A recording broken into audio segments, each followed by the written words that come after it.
So we're going to hit the hamburger menu in the upper left corner, the three little lines. We're going to go to My Account on the top there.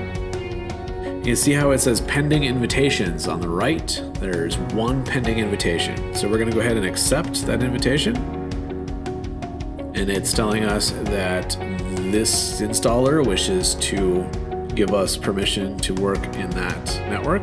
So we're going to go ahead and accept this. It'll pull down all the information. We're going to hit the back arrow again.